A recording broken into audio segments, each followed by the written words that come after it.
Mbadeleya, akpola gị ndị police officers arrest him.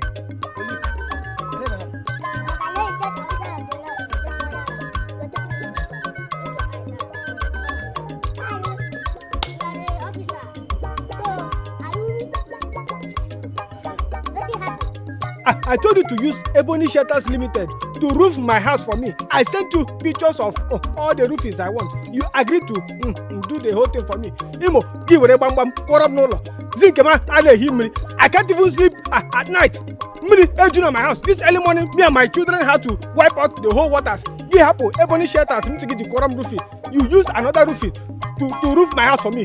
A full grown man like me, based in abroad. Man, this is not good. I told you to use Ebony. Yes, officer. I told you to use Ebony Shelters to roof my house for me. Ebony Shelter Nigeria Limited. Okay, you hear them? Like you feel. Anything you say now will be used against you in the court of law. Yes. Officer. Sir. Yes, sir. Hey, I got you feel. I think you use your Ebony Shelter Nigeria Limited. We're query you. You just query you.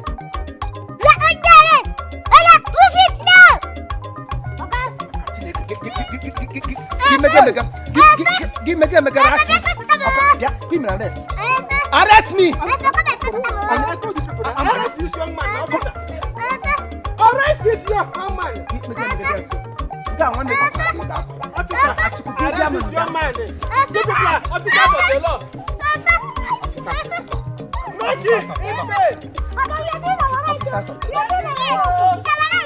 Our lights.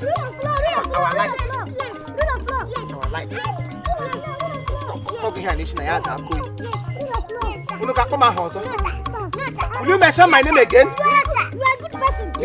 Stay there. Shut up. Shut up.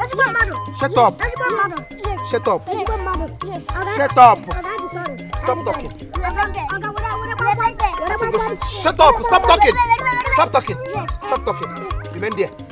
Any help there? Can you have some Gino money? Ebony Shelters Nigeria Limited. Say it. Say what I said. Ebony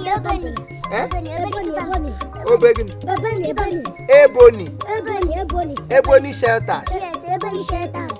It's all good. Ebony Shelters. Ebony Shelters Nigeria Limited. Ebony Shelters Nigeria Limited. Ebony Shelters. Ebony Shelters. Ebony Shelters. Ebony Shelters.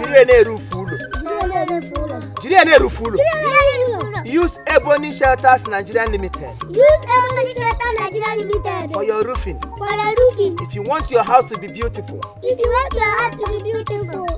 Ebony Shelters. Use Ebony Shelters. They will beautify your home. You crucify your home or beautify? Beautify. Say beautify. Beautify. What say them you? Them you. Go them you no su them ona. Them you. Them you. What na bona? Say them you no su them you. Them you. Them you. Or them me call them ona. Them you. Them you. Them ona. Them